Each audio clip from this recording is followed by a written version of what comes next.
అపోస్తులైన పౌలు వారి సువార్త దండయాత్ర 3వ సువార్త దండయాత్రలో నుండి సమయం యొక్క విలువ. అపోస్తులైన పౌలు దేవుడు తనకిచ్చిన సమయాన్ని ఎంత చక్కగా సద్వినియోగం చేసుకున్నాడు. అంత గొప్ప దైవ సేవకునిగా తను దేవుని చేతిలో వాడబడటానికి కలిగిన కారణం. ఈ విషయాలు ఈ దినం మనం వినబోతున్నాం. అందరూ మీ బైబిల్ తెరిచి చూడండి. అపోస్తుల కార్యాలు 20వ అధ్యాయం 13వ వచనం నుంచి 16వ వచనం వరకు. యాక్ట్స్ అపోస్తుల కార్యాలు 20వ అధ్యాయం 13వ వచనం నుంచి నాతో కలిసి మేము ముందుగా ఓడ ఎక్కి అస్సులో పౌలును ఎక్కించుకొనవలనని అక్కడికి వెళ్ళితిమి. తాను కాలి నడకన వెళ్ళవలనని అతడు ఆ ప్రకారము మాకు నియమించి ఉండెను. అస్సులో అతడు మాతో కలుసుకున్నప్పుడు మేము అతన్ని ఎక్కించుకుని మితులెనెకు వచ్చితిమి. అచ్చటి నుండి వెళ్ళి మరునాడు కియోసునకు ఎదురుగా వచ్చితిమి. మరునాడు సమోసునకు చేరి ఆ మరునాడు మిలేతునకు వచ్చితిమి. ఓకే, 16వ వచనం. సాధ్యమైతే పెంతుకోస్తు దినమున యెరూషలేములో ఉండవలెనని పౌలు త్వరపడుచుండెను గనుక అతడు ఆసియాలో కాలహరణము చేయకుండా ఎఫెసును దాటిపోవాలనని నిశ్చయించుకుని ఉండెను. ఇక అందరూ తలలు పైకెత్తి నా వైపు చూస్తూ వాక్యం వినండి. అపోస్తుడైన పౌలు వారు ఇప్పుడు త్రోయలో ఉన్నాడు. త్రోయలో ఉన్న పౌలు అస్సుకు తనకంటే ముందుగా తన శిష్యుల్ని వెళ్ళమని చెప్పాడు. ఎట్లా వెళ్ళమని చెప్పాడు? సైకిల్ మీద వెళ్ళమన్నాడా? మోటార్ సైకిల్ మీద వెళ్ళమన్నాడా? బుల్లెట్ మీద ప్రైజ్లు ఆడతాయి బుల్లెట్ మీద వెళ్ళమన్నాడా? లేకపోతే కారులో వెళ్ళమన్నాడా? విమానం మీద వెళ్ళమన్నాడా? వాళ్ళనేమో కాలినడకన వెళ్ళమన్నాడు. మరి పౌలు ఎట్లా వచ్చి ఉండొచ్చు? రాయిలా. పౌలు కాలినడకన రాలేదక్క, రాయిలా. ఆయన ఎట్లా వచ్చాడో? గుర్రబండి మీద వచ్చాడో, ఎద్దుల బండి మీద వచ్చాడో వాళ్ళకి చెప్పాడు, మీరు కాలినడకన వెళ్ళండి అని.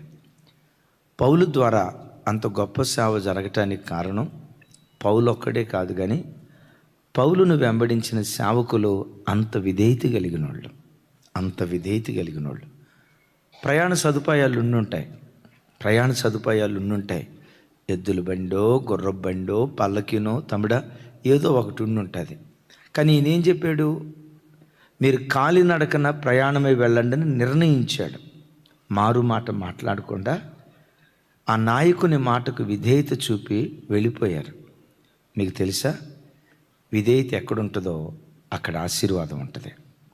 విధేయత ఎక్కడుంటుందో దేవుని ఐశ్వర్యం అక్కడ ఉంటుంది. బైబిల్లో మనం చూస్తాం, ఒకని అవిధేయత వలన ప్రపంచమంతా అనీతిమంతులుగా మారితే ఒకని విధేయత ప్రపంచంలో ఉన్న ప్రజలందరినీ నీతిపరులుగా చేసిందట. ప్రతి బిడ్డ దేవుని సన్నిధికి వచ్చింది అంటాడు కదా సమూయేలు ప్రవక్త, బలులర్పించుట కంటే మాట వినుట శ్రేష్టం. ఒక నాయకుడు, ఆ నాయకుని దగ్గర పెరిగే విశ్వాసులు నాయకుని మాటకు అంత విధేయత చూపేవారిగా, అమ్మా అక్కడికి వెళ్ళండిరా, వెళ్ళేటప్పుడు ఇలా వెళ్ళండిరా అని చెప్పినప్పుడు సొంత ఆలోచనలు దానికి జోడించకుండా దైవ సేవకుని మాట దేవుని మాటగా వాళ్ళు ఎంచి కాలినడకన ప్రయాణమే వెళ్ళారు. వీళ్ళ ద్వారా భూలోకాన్ని దేవుడు తలకిందులు చేశాడు. ఆమేన్. నేను నమ్ముతా, విధేయత ఎక్కడుంటుందో దేవుడు అక్కడ పనిచేయటం ప్రారంభిస్తాడు. అవిధేయత ఎక్కడుంటుందో చేయటం ప్రారంభించింది. ఎందుకు? సైతానుగాడు ఎవరు? అవిధేయుడు. ఆ అవిధేయుడట అవిధేయులను ఇప్పుడు ప్రేరేపించు శక్తికి అధిపతి అంటాడు. ఎప్పుడైనా ఆ అబ్బాయితో నువ్వు మాట్లాడొద్దు అని తల్లి చెప్పింది అనుకోండి, అమ్మో మా అమ్మ కంటే నా క్షేమం కోరుకునే వాళ్ళు ఎవరున్నారు, మా అమ్మ మాటకు నేను విధేయత చూపిస్తా అని ఆ పాప తల్లి మాటకు విధేయత చూపింది అనుకోండి, దుష్టుడు ఆ పాప వైపు కన్నెత్తి కూడా చూడడం. మా అమ్మకు అంత శాదస్తం, ఏం మాట్లాడినంత మాత్రాన పాపం అయిపోద్దా, ఆయన నేను మాట్లాడిన సంగతి మా అమ్మకేం తెలిసిద్ది, నేను ఆ అబ్బాయితోనే మాట్లాడతానని తల్లి మాటకే కాదు అవిధేయత చూపిస్తే, అవిధేయత చూపించిన వాళ్ళను సైతానుగాడు పట్టుకొని వాళ్ళ హృదయాలను రేపటం ప్రారంభిస్తాడు. అందుకని బిడ్డలారా, ప్రభు దగ్గరికి మనం వచ్చిన తర్వాత బైబిల్లో చోట రాసి ఉంటుంది, బలిపీఠం దగ్గరికి పావురం తేబడిన తర్వాత నా వైపు చూసి చెప్పాలా, తుంచేస్తాడు దాని తలని. అంటే క్రీస్తు బలిపీఠం చేరిన తర్వాత నీ తల పని చేయకూడదు, నీ చిత్తం పని చేయకూడదు, మీ మీద నా మీద దైవ చిత్తమే పని చేయాలి. ఆమేన్. సరే, వారిని కాళ్ళ నడకన వెళ్ళమన్నాడు, వెళ్ళారు. పౌలు వారిని అస్సులో కలుసుకున్నారు. దరిదాపుగా త్రోయ నుండి అస్సుకి 40 కిలోమీటర్ల దూరం. అస్సు నుండి వాళ్ళు ఎక్కడికి వెళ్ళారు అంటే త్రోయ నుండి అస్సుకు 20 మైళ్ళు దూరం. అస్సు నుండి మితులేనేకి 40 మైళ్ళు దూరం. మితులోనియా నుండి కియోస్కు 70 మైళ్ళ దూరం. కియోసు నుండి సమోస్కు 70 మైళ్ళ దూరం. సమోసు నుండి మిలేతుకు 50 మైళ్ళ దూరం. ఎందుకు ఇది చెప్తున్నానో మరొకసారి గుర్తుకు తెస్తాను. మీ దగ్గర బైబిల్ ఉంటే రాసుకోగలిగితే రాసుకోండి. త్రోయ నుండి అస్సుకి 20 మైళ్ళ దూరం. అస్సు నుండి మితులేనేకి 40 మైళ్ళ దూరం. మితులోనియా నుండి కియోస్కు 70 మైళ్ళ దూరం. కియోసు నుండి సమోస్కు 70 మైళ్ళ దూరం. సమోసు నుండి మిలేతుకు 50 మైళ్ళ దూరం. విన్నారు కదా, 40, 20, 70, 40, 50. 70 కిలోమీటర్ల దూరం ప్రయాణమే వెళ్ళారు. మరునాడు ఇంకో చోటకి వెళ్ళాడు. ఇంకో 70 కిలోమీటర్ల దూరం ప్రయాణమే వెళ్ళాడు. మరునాడు మరలా ప్రయాణమే వెళ్ళాడు. ఆ తర్వాత 40 కిలోమీటర్ల దూరం ప్రయాణమే వెళ్ళారు. మరునాడు మిలేతుకు ప్రయాణమే వెళ్ళారు. 50 మైళ్ళ దూరం ప్రయాణమే వెళ్ళారు. మరునాడు ఓ మాట అంట, విజయవాడ నుంచి బస్సులో మీరు హైదరాబాద్ వచ్చారనుకోండి, ఆ రాత్రి ప్రయాణం చేసి వచ్చారనుకోండి, అక్కకు 2 రోజులు రెస్ట్ కావాలా. ఎందుకు చెప్పండి? అసలు రెస్ట్ అంటే ఏంటో తెలియని వాళ్ళు చూసినట్టు చూస్తున్నారు. ఎందుకు చెప్పండి? అలసిపోయానన్నా అని అంటారు కదా. పౌలు 70 మైళ్ళ దూరం, మరునాడు 70 మైళ్ళ దూరం, మరునాడు 50 మైళ్ళ దూరం, 40 మైళ్ళ దూరం, మరునాడు 50 మైళ్ళ దూరం. మీరు అనొచ్చు, అన్న పౌలు వారు విమానంలో ప్రయాణమై వెళ్ళి ఉంటాడు, లేకపోతే ఈ జర్కులు గిర్కులు ఏమీ లేకుండా మంచి ఫార్చునర్ కారులోనో లేకపోతే ఇన్నోవా కారులోనో డగ్ డగ్ డగ్ డగ్ డగ్ అని వెళ్ళిపోయి ఉంటాడు అని అనటానికి వీల్లేదు. ఆ రోజుల్లో బుల్లెట్లు ఉన్నాయా? ఆ రోజుల్లో కార్లు ఉన్నాయా? ఆ రోజుల్లో విమానాలు ఉన్నాయా? కాలినడక, ఎద్దుల బండి, గుర్రపు బండి. ఇప్పుడు గుర్రపు బండి మీదే ఒకవేళ వెళ్ళాడు అనుకోండి, ఒళ్ళేమైపోద్ది? మన భాష చెప్పండి అయ్యా, ఒళ్ళేమైపోద్ది? ఒళ్ళు ఓనం అయిపోద్ది. ఇప్పుడు పల్లె వెలుగు బస్సు ఎక్కామనుకోండి, పల్లె వెలుగు బస్సు ఎక్కితే ఇక ఆ పల్లె వెలుగు పల్లె అంతా చూపిస్తుంది, ప్రపంచాన్ని చూపిస్తుంది. అంత కష్టమైపోద్ది కదా. ఆ రోజుల్లో పల్లె వెలుగు లేదు, లగ్జరీ బస్సు లేదు. గుర్రబండి మీదో లేకపోతే కాలినడకనో విమానం మీదో ప్రయాణమై వెళ్ళుంటారు, ఒళ్ళు ఓనమైపోయి ఉంటుంది. ఎంత ప్రయాణం చేసే కదా, ఒకరోజు రెస్ట్ తీసుకొని రేపు వెళ్దాంలే అని ఒకరోజు ఆగల. సరే, ఎక్కడైతే రెస్ట్ తీసుకోలేదు, 70 మైళ్ళ దూరం సుదీర్ఘ ప్రయాణం చేసిన తర్వాత, అంటే ఆల్మోస్ట్ ఇక్కడ నుంచి చౌటుప్పల్ దాకా, ఇంకా చౌటుప్పల్ దాటాలి. ఎంత దూరం ప్రయాణం చేసిన తర్వాత రెండో రోజున రెస్ట్ తీసుకోవాలి కదా. పదే పదే పదే పదే ఇక్కడ రాయబడిన మాట మరునాడు మరునాడు మరునాడు. అక్కడ చక్కటి మాట పరిశుద్ధాత్మ దేవుడు వాడతాడు, కాలహరణము చేయకుండా. ఏం చేయకుండా? క్రైస్తవ బిడ్డలు ఎప్పుడు టైం వేస్ట్ చేసుకోకూడదు. ప్రతి సమయాన్ని, ప్రతి నిమిషాన్ని అత్యుత్తమంగా దేవుని బిడ్డలు వాడుకునే వాళ్ళుగా ఉండాలి. టైం వేస్ట్ ఎవరైతే చేసుకుంటారో, సమయాన్ని ఎవరైతే సరిగ్గా సద్వినియోగం చేసుకోలేరో వాళ్ళు కాలగమనంలో కనుమరుగైపోతారు. సమయాన్ని సరిగ్గా ఎవడైతే సద్వినియోగం చేసుకుంటాడో ఆ దైవజనుడు ఈ తరపు పౌల్లాగా మారుతాడు. ఆ విశ్వాసి ఈ తరపు భక్తి కలిగిన పౌల్లాగా రాయబడిన మాట కాలహరణము చేయకుండా. అపోస్తులైన పౌలు వారు కాలహరణం తాను చేయకపోవటం మాత్రమే కాదు, ఎఫెసీ సంఘానికి ఉత్తరం రాస్తాడు. ఆ తర్వాత వచనాల్లో ఎఫెసీ సంఘానికి వ్రాసిన ఉత్తరం ఉంటుంది. ఎఫెసీ సంఘంతో మాట్లాడుతూ ఇలా అంటాడు, చూడండి. ఎఫెసీలకు రాసిన పత్రిక, అందరు మీ బైబిల్ తెరవండి. 5వ అధ్యాయం 15-16 వచనాలు. ఇది అందరికీ తెలిసిన మాట, కానీ అద్భుతం, ఎక్కువ శాతం పాటించని మాట. నాతో కలిసి చెప్పండి. దినములు చెడ్డవి గనుక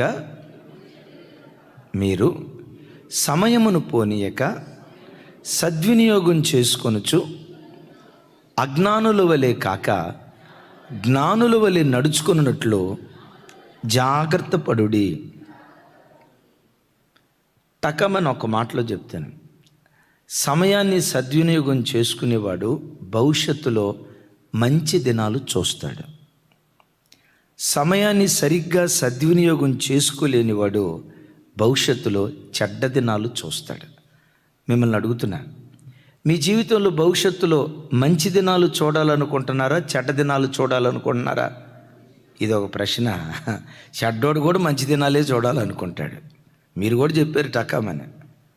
అనుకున్నంత మాత్రాన మంచి దినాలు చూడలేం. సమయాన్ని ఎవరు సత్ వినియోగం చేసుకుంటారు? అందరూ వినియోగం చేసుకుంటారు. సమయం 24 గంటలు అందరికీ ఉంది, అందరూ వినియోగం చేసుకుంటారు. కొందరు సెల్ ఫోన్ దగ్గర వినియోగం చేస్తారు, మరికొంతమంది పబ్జి గేముల దగ్గర వినియోగం చేస్తారు, ఇంకొంతమంది వీడియో గేమ్స్ దగ్గర వాడు వినియోగం చేస్తాడు. ఇంకొంతమంది బజార్కి వెళ్ళి బాతాఖానా, ఏమంటారు చెప్పండి, బాతాఖానా పెట్టుకునే చోట టయాన్ని వినియోగిస్తూ ఉంటారు. అందరూ సమయాన్ని వినియోగిస్తారు. ఎవరైతే సత్ వినియోగం చేసుకుంటారో, సరి అయిన వాటికి వినియోగం చేసుకుంటారో వాడు భవిష్యత్తులో మంచి దినాలు చూస్తాడు. ఒక సేవకుడు దేవుడు తనకిచ్చిన సమయాన్ని ఈరోజు సద్వినియోగం చేసుకుంటే రాబోయే దినాల్లో ఒక మంచి సేవకుడిగా విరాజిల్లటానికి దేవుడు కృప చూపిస్తాడు. సమయాన్ని దుర్వినియోగం చేసుకున్నాడు అనుకో, వాడి భవిష్యత్తులో చెడ్డ దినాలు చూస్తాడు. పాశ్చాత్య దేశాల్లో ఒక సైంటిస్ట్ ఉన్నాడు, ఒక శాస్త్రవేత్త. ఆయన పేరు సిగ్మండ్ ఫ్రైడ్. సమయం యొక్క విలువను తెలియచేసే ఒక కథ, ఒక అద్భుతమైన కథ ఆయన రాశాడు. ఆ రోజుల్లో బహు ప్రాచుర్యాన్ని పొందింది. అది ఒక ప్రాంతం. ఆ ప్రాంతంలో రాజును ఎన్నుకునేవాళ్ళు. ఆ రాజును సంవత్సరం పాటు మాత్రమే రాజుగా ఉంచేవాళ్ళు. ఆ సంవత్సరంలోపు వాడు ఏం చేయాలనుకుంటే అది చేయవచ్చు. నా ప్రాణమా, అదే ముందు వచ్చేది అదేగా, నా ప్రాణమా తినుము తాగుము సుఖించు. సంవత్సరం నువ్వు రాజువి, ఎంత ఎంజాయ్ చేయాలనుకుంటావు అంత ఎంజాయ్ చేయి. అస్సలు ఒక్క క్షణం కూడా నువ్వు వదిలిపెట్టొద్దు. రాజభోగాలు అనుభవించు. మరలా ఈ అవకాశం దొరకదు. అనుభవించు రాజా అంటారు చూసారా, అనుభవించడానికి సంవత్సరం పాటు వాళ్ళకి అవకాశం ఇచ్చేవాళ్ళు. చాలామంది రాజులు సంవత్సరం పాటు అనుభవించి విలాసాలు అనుభవించిన తర్వాత సంవత్సరం తర్వాత పరిస్థితి ఏంటో తెలుసా? ఆ దేశానికి అల్లంత దూరాన ఒక దీవి, మధ్యలో సముద్రం. ఆ దీవిలో పడేసేవాళ్ళు. సంవత్సరం అయిపోయిన తర్వాత ఆ దీవిలో క్రూర మృగాలు, భయంకరమైన జంతువులు, రాజు ఆ దీవిలో పడక మునిపే సింహాలు మొక్కలు మొక్కలుగా చీల్చి చంపేసేవి. ఓ సంవత్సరం రాజుగా పరిపాలన చేయటం, సింహాల పాలవటం, సంవత్సరం రాజుగా పరిపాలన చేయటం, సింహాల పాలవటం. ఈ పరంపరలో సమయం యొక్క విలువ తెలిసినోడు ఒకడున్నాడు. వాడు ఎలాంటి వాడంటే, దీపం ఉండగానే ఇల్లు చక్కబెట్టుకునే మాట ఉంది కదా, విన్నారు కదా. తెలుగులో కూడా మన పాత పాటలో ఉండేది, దీపం ఉండగానే ఇల్లు, తెలుసు కదా. దీపం ఉండగానే ఇల్లు చక్కబెట్టుకొని కాస్త జ్ఞానం కలిగినోడు. ఎప్పుడైతే రాజు అయ్యాడో ఆ దీవులకి వెళ్ళిన ఒక్కడు కూడా తిరిగి రాలేదే, ఏమైపోయిందని చెప్పి ఒక 1 రోజులు పరిపాలన చేసిన తర్వాత ఆ దీవికి వెళ్ళి చూశాడు సైన్యంతో కలిసి. గుండెలు పగిలే బ్రద్దలయ్యే సంగతి. రాజులుగా పరిపాలన చేసిన వ్యక్తులు అనాథ శవాలగా కుక్కల చేత, నక్కల చేత, సింహాల చేత పీక్కు తిని అనాథ శవాల్లాగా సమాధికి కూడా నోచుకోలేక ఆ దీవులు పడిపోయారు. చూస్తే అది భయంకరమైన క్రూర మృగాలతో నిండుకున్న దీవి. వెంటనే ఏం చేశాడో తెలుసా? నంబర్ 1, ప్రొఫెషనల్ హంటర్స్ని ఆ దేశంలో ఎన్నుకున్నాడు. నంబర్ 2, ప్రొఫెషనల్ కార్పెంటర్స్ని ఆ దేశంలో ఎన్నుకున్నాడు. నంబర్ 3, ప్రొఫెషనల్ ఫార్మర్స్ని ఎన్నుకున్నాడు. నంబర్ 4, ప్రొఫెషనల్ బిల్డర్స్ని ఎన్నుకున్నాడు. ఎవరెవరిని? ఆ పనిలో నిపుణత కలిగిన నంబర్ 1 ప్రొఫెషనల్ హంటర్స్, అంటే వేటాడే విషయంలో నైపుణ్యత కలిగిన వారిని, కార్పెంటర్ పనిలో నైపుణ్యత కలిగిన వారిని, వ్యవసాయంలో నైపుణ్యత కలిగిన వారిని, నిర్మాణంలో నైపుణ్యం కలిగిన వారిని ఎన్నుకొని వారిని ఆ దీవికి తీసుకుని వెళ్ళి కార్పెంటర్ పనిలో నైపుణ్యం కలిగిన వారి చేతేమో ఓడలను తయారు చేయించాడు. ఈ హంటర్స్నేమో ఆ దీవిలోకి పంపించి ఎక్కడెక్కడ సింహాలు ఉన్నాయో, ఎక్కడెక్కడ పుళ్ళు ఉన్నాయో వాటిని వేటాడి ఇక్కడి నుంచి వేరే దీవులకు పంపించేటట్టు చేశాడు. 3వది, ప్రొఫెషనల్ ఫార్మర్స్ ఉన్నారు కదా, వాళ్ళని పంపించాడు. వాళ్ళు ఏం చేశారంటే ఆ ప్రాంతాలంతా దున్ని ప్రపంచంలో ఎక్కడెక్కడ అద్భుతమైన తోటలు, అద్భుతమైన పంట పొలాలు ఉంటాయో ఆ విత్తనాలు విత్తి ఆ దీవంతా సాగుబడి చేశారు. ప్రపంచంలో ఎక్కడ లేని పంటనంతా అక్కడ పండటం స్టార్ట్ చేసింది. At that same time professional builders ఉన్నారని చెప్పే కదా, ఆ ప్రొఫెషనల్ బిల్డర్స్ చేత ఆ దీవిలోనే ఐలాండ్ కట్టించాడట, అద్భుతమైన గృహాలు కట్టించాడట. సంవత్సరం రాజుగా పరిపాలన అయిపోయింది. ఇక పరిపాలన అయిపోయి దీవికి వెళ్ళేటప్పుడు అందరు రాజులు ఏడ్చుకుంటా పోతున్నారు. అందరూ రాజులు ఏడ్చుకుంటా పోయేవాళ్ళు. ఈ రాజు మాత్రం బయలుదేరి వెళ్ళేటప్పుడు ఉత్సాహగానము అని ఉత్సాహగానం చేస్తున్నాడు. అరే, అందరూ ఏడ్చుతూ ఉన్నారు, ఈ రాజు ఎట్రా ఇంత సంతోషంగా వెళ్తున్నాడు, ఇంత ఆనందంగా వెళ్తున్నాడు? ఏ రాజు కిరీటం కోల్పోయిన తర్వాత వెళ్ళిపోయేటప్పుడు గుండెల విసేలాగా ఏడ్చారు, ఈ రాజు ఎందుకు ఇంత ఆనందంగా వెళ్తున్నాడని రాజుతో పాటు ఆ దీవిలోకి వెళ్తే ఆ దీవి పరలోకంలాగుందంట. ఈరోజే రేపటి గురించి ఆలోచించాడు. ఈరోజే రేపటిని గురించి లైఫ్ను డిజైన్ చేసుకున్నాడు.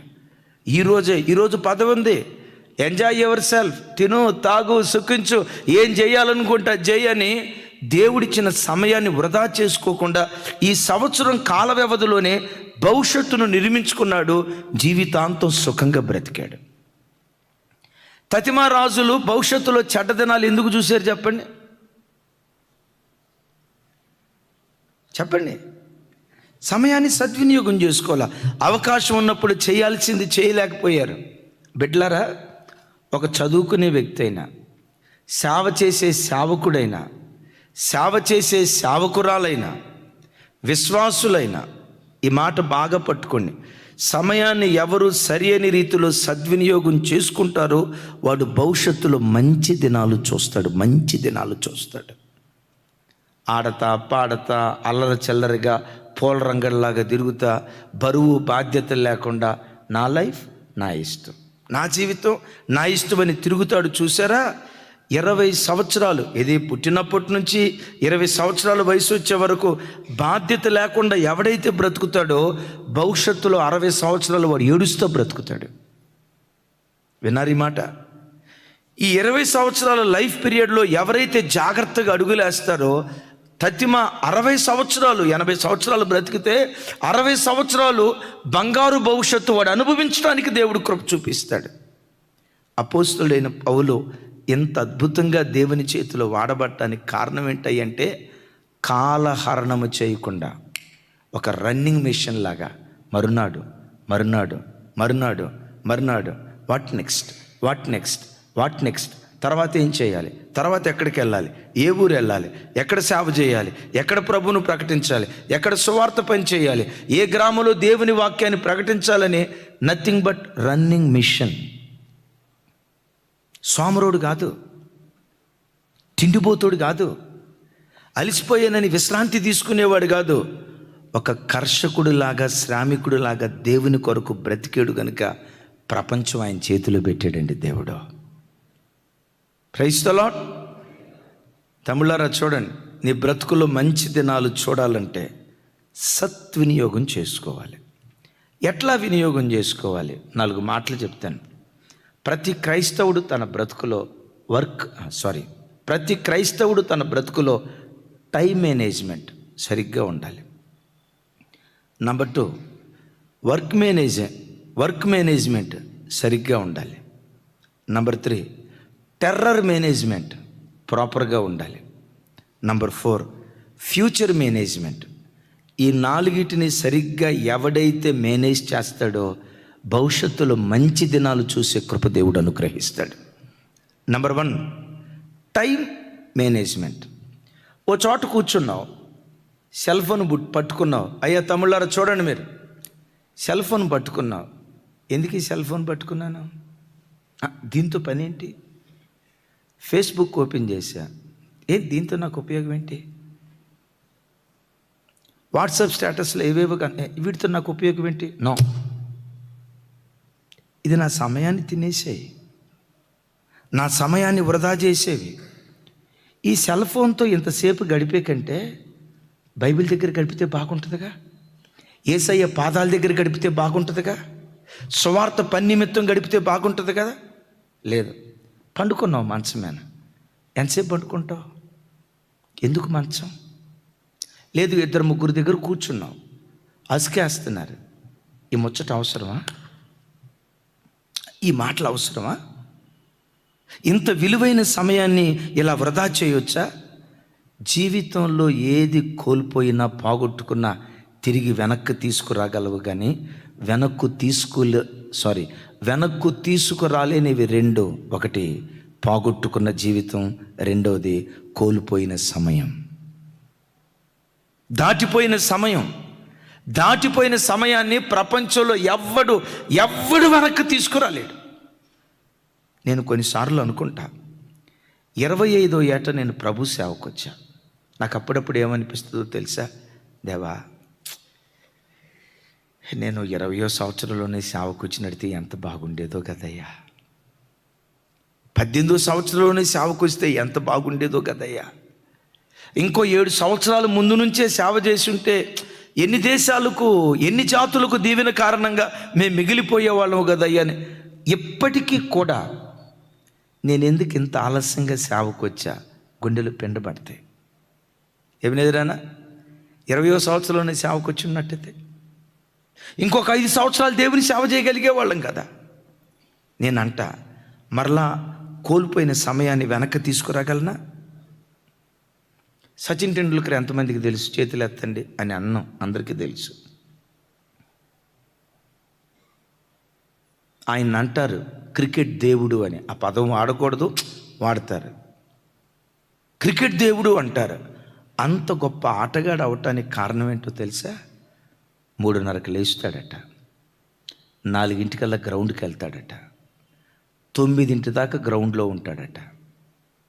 ఇంటికి వస్తాడు, ఫ్రెష్ అప్ అయి 9:30కి స్కూల్కి వెళ్తాడట, 4:30కి ఇంటికి వస్తాడట, మరలా 5 o'clock గ్రౌండ్కి వెళ్తాడట, రాత్రి 9 గంటల దాకా గ్రౌండ్లో గడుపుతాడట. ఇంటికి వస్తాడు, మొత్తం అన్నం తింటాడు, రెస్ట్లోకి వెళ్ళిపోతాడు.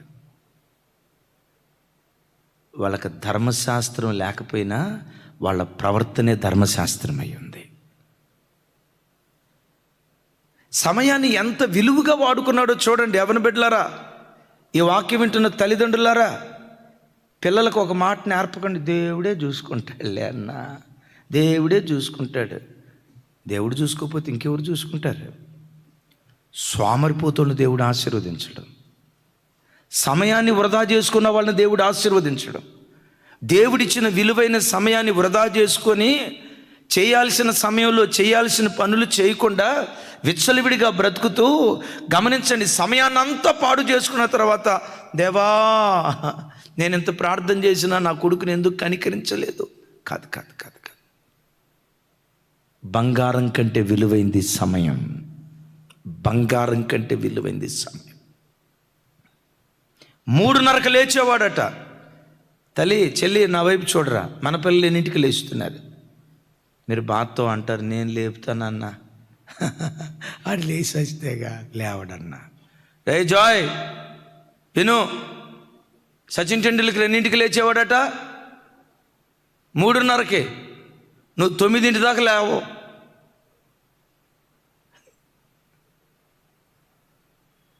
ఎందుకు మన జీవితంలో ఓడిపోతాం? అంత గొప్ప విజయాన్ని వాళ్ళు పొందుకున్నప్పుడు, జీవం కలిగిన దేవుణ్ణి ఆరాధించి ఆయన పిల్లలైన మనం ఇంకెంత జయాన్ని పొందుకోవాలి?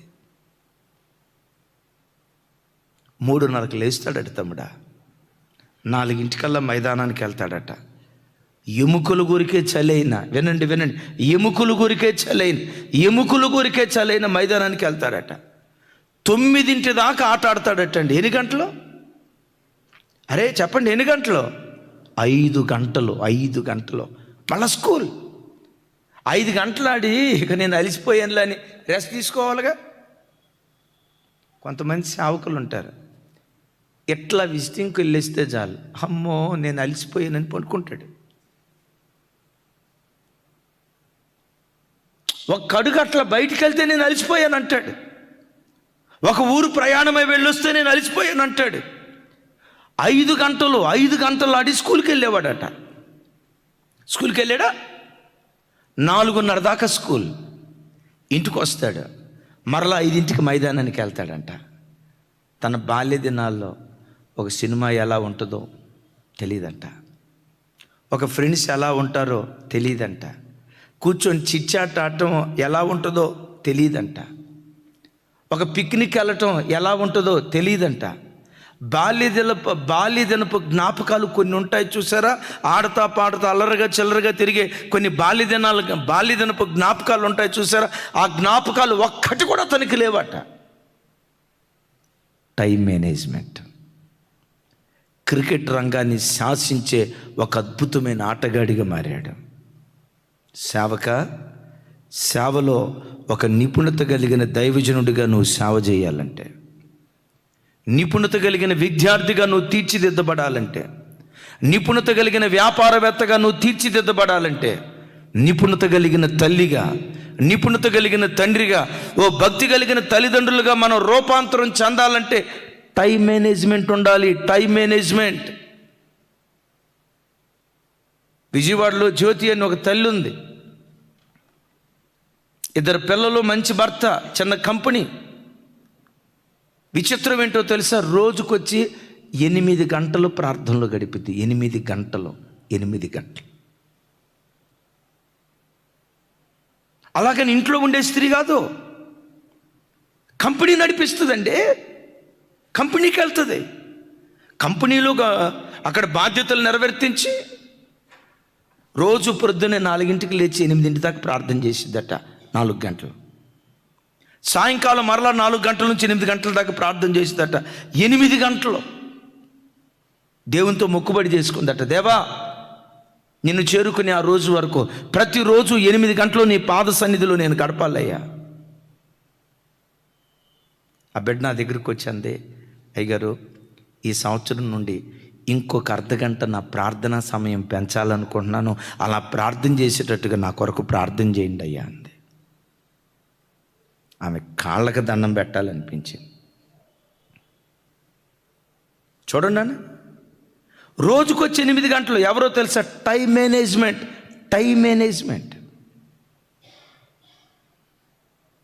సమయం ఉన్నప్పుడే దేవుని కొరకు బ్రతకాల్సినంత నువ్వు బ్రతకాలి.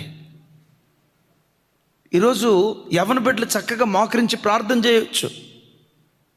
50 సంవత్సరాల వయసు వచ్చిన తర్వాత మోకరించాలనన్న మోకాళ్ళు సహకరించవు. యవ్వన బిడ్డలు వారంలో 1 రోజు 2 రోజులు ఉపవాసం ఉండొచ్చు.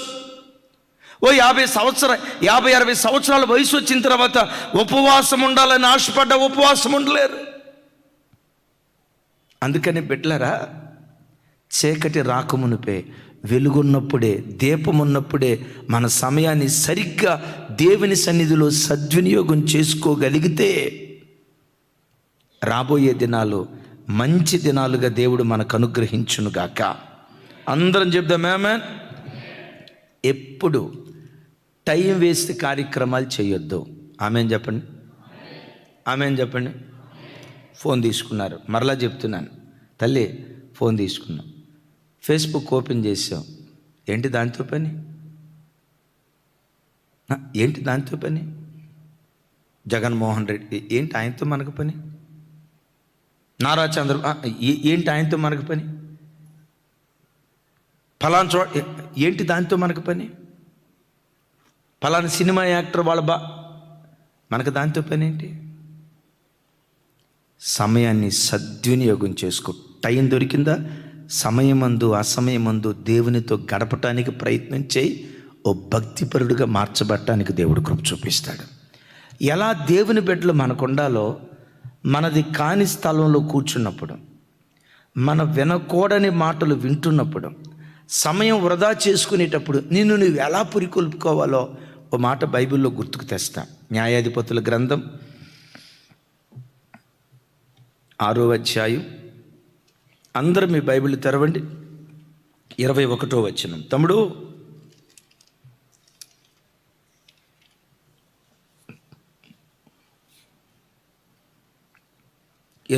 వచనం నాతో కలిసి. అతడు అలాగున చేయగా యెహోవా దూత తన చేతనున్న కర్రను చాపి దాని కొనతో ఆ మాంసమును ఆ పొంగని భక్ష్యములను ముట్టినప్పుడు అగ్ని ఆ రాతిలో నుండి వెడలి ఆ మాంసమును పొంగని భక్ష్యములను కాల్చివేశాను. అంతటా యెహోవా దూత అతనికి అదృశ్యమాయను. దూతకు దేవుడు ఒక పని అప్పగించాడు. విన్నారా ఈ మాట? నువ్వు గిద్యోని దగ్గరికి వెళ్ళి నేను గిద్యోని ఏర్పరచుకున్నానని చెప్పు. ఏదన్నా సూచన అడిగాడా, సూచించేసి అని పని అప్పగించాడు. దూత రానే వచ్చాడు. పరాక్రమం కలిగిన బలాఢ్యుడా గిద్యోనా, నీ మీద దేవుని కొన్న ప్రణాళిక ఒకటి ఉంది, రా. దేవుడే మాకు తోడై ఉంటే మా పరిస్థితి ఎందుకు ఎట్లా అయిద్దయ్యా? సరే, నన్ను ఏర్పరచుకున్నాడు అంటున్నావు కదా, నాకు ఒక సూచన చూపించు. ఏ సూచన కావాలి? ఈ రాయి ఉంది కదా, బలిపశువు యొక్క మాంసాన్ని రాతి మీద పెడతా, దాని మీద నీళ్లు పోస్తా, రాతిలో నుండి అగ్ని బయలుదేరిందా, దేవుడు నన్ను ఏర్పరచుకున్నాడు అని నేను ఒప్పుకుంటా అన్నాడు. ఈ కార్యక్రమం జరిగింది. బలిపశువు యొక్క మాంసాన్ని రాతి మీద పెట్టాడు. దూత ఆ కర్ర తీసుకొని ఆ కర్రతో రాతినట్ల ముట్టింది. ముట్టక మునిపే ఆ రాతిలో నుంచి అగ్ని బయలుదేరింది. అగ్ని బయలుదేరక మునిపే దూత ఏమైపోయాడు? అక్కడ ఉండొచ్చుగా? అక్క నా వైపు చూడండి, ఆడుండొచ్చుగా, అమ్మ ఆడుండొచ్చుగా. ఉన్నట్టయితే శాలువ కప్పి పోల్దండేసి, నువ్వు శనపాటి యేసు ప్రభు నాయన ఎంత అద్భుతం చేశావో, ఎంత సన్మానం దొరికేది కదా. సన్మానం దొరికినా దొరక్కపోయినా ఆల్రెడీ మాంసం మొక్కలు వధించాడు కదా. తర్వాత ఏముండే చెప్పు? హాయిగా తిని ఒక ముద్ద తిని గురకబెట్టి నిద్రపోవచ్చుగా, రెస్ట్ తీసుకోవచ్చుగా. దేవుడు అప్పగించిన పని అయిపోయింది. క్షణం కూడా అక్కడ ఉండటానికి ఇష్టపడలేదు, అదృశ్యమైపోయాడు. బిడ్డలారా, మీ తండ్రులుగా చెప్తున్నాను, మేము సేవకు వచ్చి 22 సంవత్సరాలు. ఆ రోజు నుంచి వచ్చిన బిడ్డలు ఉన్నారు.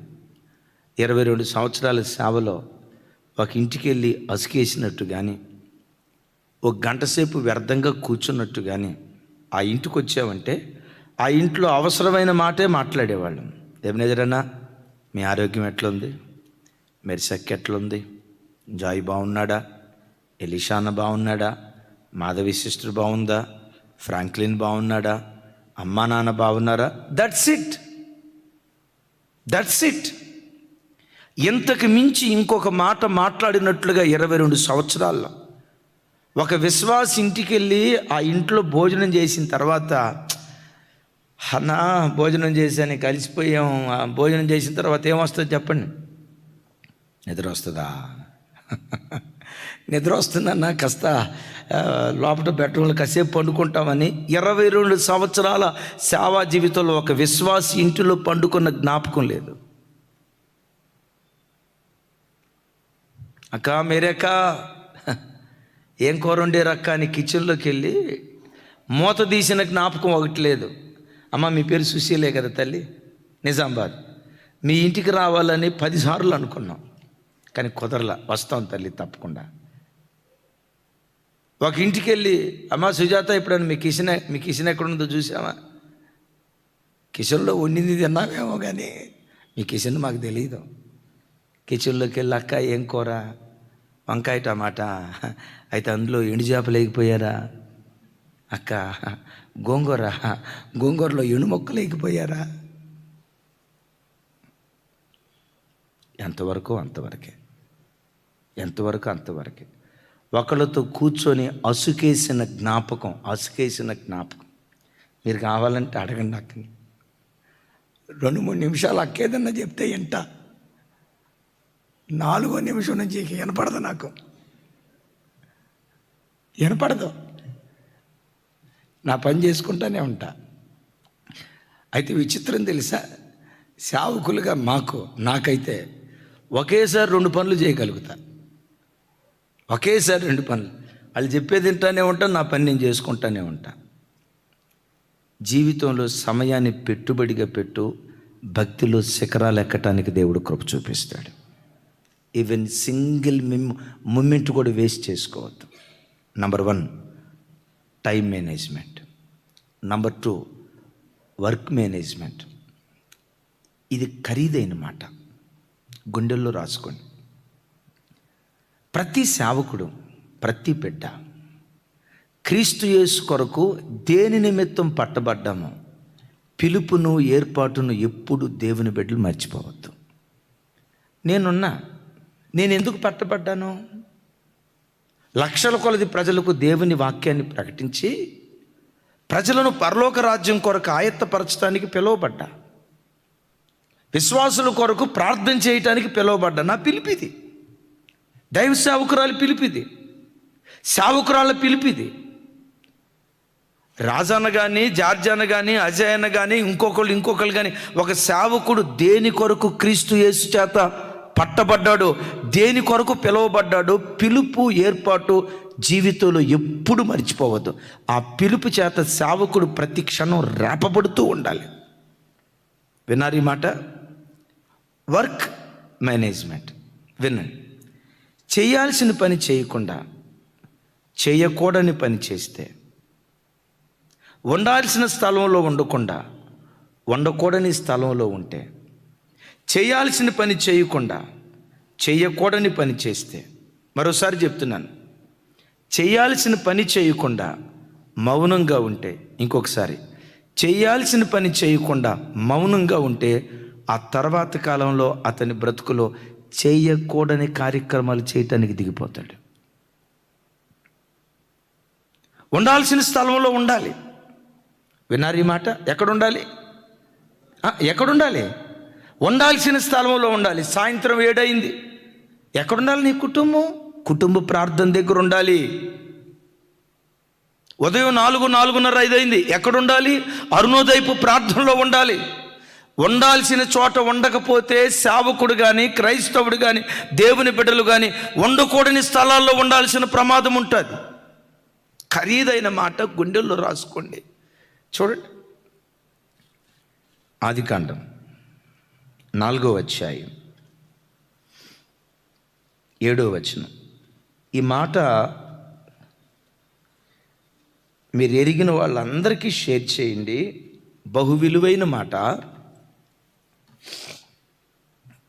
లైవ్ చూస్తున్న బిడ్డలారా, ఈ మాట గుండెల్లో రాసుకోండి. ప్రతి బిడ్డ గుండెల్లో రాసుకోండి. నాతో కలిసి చెప్పండి. నీవు సత్క్రియ చేసిన యెడల తలెత్తుకొనవా, సత్క్రియ చేయని యెడల వాకిట పాపము పొంచియుండును. నీ యెడల దానికి వాంఛ కలుగును, నీవు దానిని ఏలుదువు. నా వైపు చూడండి, చిన్న ఆ మాట ఇట్లా ప్రక్కన పెట్టండి. జీవులో ఉన్న బిడ్డలరా, బహు విలువైన మాట. చిన్నగా పెట్టి చిన్న నా వైపు చూసి నాతో కలిసి చెప్పండి. సత్క్రియ చేసిన యెడల వాకిట పవిత్రత పొంచియుండును. దానికి మన యెడల వాంఛ కలుగుతుంది, మనము దానిని ఏలటం ప్రారంభిస్తాం. తద్వారా తలెత్తుకొని తిరిగే దినాలు దేవుడు మనకిస్తాడు. చదవబడిన ఈ మాటను ఆపోజిట్లో చెప్పాను, అయితే వ్రాయబడినటువంటి మాట లిటరల్గా చెప్తాను. నాతో కలిసి చెప్పండి. సత్క్రియ చేయని యెడల వాకిట పాపం పొంచుంటుంది. బైబిల్ చదువుకోవటం సత్క్రియ, ఫేస్బుక్లో అనవసరంగా చాటింగ్ చేయటం సత్క్రియ. చెప్పాలి. బైబిల్ చదువుకోవటం సత్క్రియ అన్న, అవునా కదా? నశించిపోతున్న ఆత్మల కొరకు కన్నీళ్లు కారుస్తూ ప్రార్థన చేయటం సత్క్రియ. స్వార్థ ప్రకటించటం సత్క్రియ. నరకాగ్నికి వెళ్ళిపోతున్న ప్రజల కొరకు ప్రసవేదన పడుతూ దేవుని సన్నిధిలో కన్నీళ్లు కార్చటం సత్క్రియ. ఆ సత్క్రియ చేయటానికి నీకు అవకాశం ఉంది, కానీ సత్క్రియ చేయటానికి నీకు మనస్సు లేదు. ఆ మనస్సు లేక నువ్వు సెల్ ఫోన్ తీసుకొని చూడండి, వాట్సాప్ స్టేటస్లో చిన్న చిన్న క్లిప్పింగ్స్ ఉంటాయి కదా, సినిమా క్లిప్పింగ్స్, జబర్దస్త్ క్లిప్పింగ్స్ ఉంటాయిగా, ఫన్నీ క్లిప్పింగ్స్ ఉంటాయిగా. ఫన్నీ క్లిప్పింగ్స్ ఉన్నాయి, జస్ట్ ఒకసారి చూద్దాం ఏముంది ఇక్కడ అని అవి నువ్వు చూస్తూ ఉన్నావు. ఇది సత్క్రియ, దుష్క్రియ? చెప్పాలి. సత్క్రియ చేయని యెడల. ఇప్పుడు దుష్క్రియ చేస్తున్నాడు ఈ వ్యక్తి. ఫోన్ తీసుకొని వాట్సాప్ స్టేటస్లో అవి ఇవి వెకిలి మాటలు వింటున్నాడు. వీడు వెకిలోడు కాదు, కానీ చూస్తున్నాడు. దుష్క్రియలు చేస్తున్న వ్యక్తి వాకిట ఎవరు పొంచుంటారంట? పాపం అంటే ఎవరు? సైతానుగాడు పొంచుంటాడు. బిడ్డ విను, చేయాల్సిన పని నువ్వు చేయకుండా, దేవుని బిడ్డగా ఉన్న నీవు మోకరించాల్సిన సమయంలో మోకరించకుండా, ప్రార్థించాల్సిన సమయంలో ప్రార్థన చేయకుండా, టీవీ పెట్టుకొని ఏవేవో నువ్వు చూసుకుంటా నవ్వుకుంటా ఉన్నావు అనుకో, నీ వాకిట సాతాను కూర్చొని ఉంటాడు. జాగ్రత్త. నేనంటున్న మాట కాదు ఇది. వాకిట పాపము పొంచి ఉంటుంది. పొంచి ఉండటం మాత్రమే కాదు, ఆ తర్వాత మాట ఏమంటాడో తెలుసా? దానికి నీ యెడల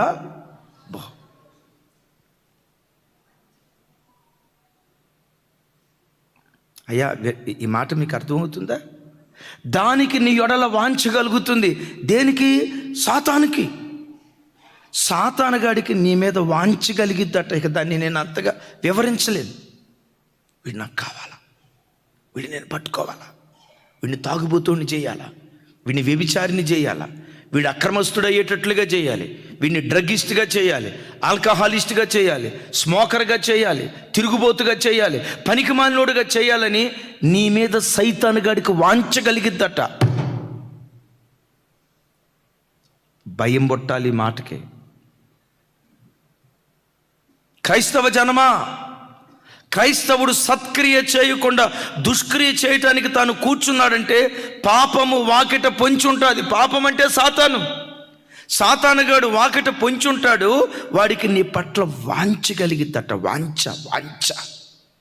వీడిని ఎట్లాగైనా నా వాడిగా చేసుకోవాలి, వీడిని ఎట్లాగైనా నా తట్టు తిప్పుకోవాలి, ఈ అమ్మాయిని ఎట్లాగైనా నా దానిగా చేసుకోవాలి, ఎట్లాగైనా పవిత్రతలోంచి పడగొట్టాలి, దేవుళ్ళలోంచి ప్రక్కకు తప్పించాలని నీ మీద వాంఛ కలిగిద్దట.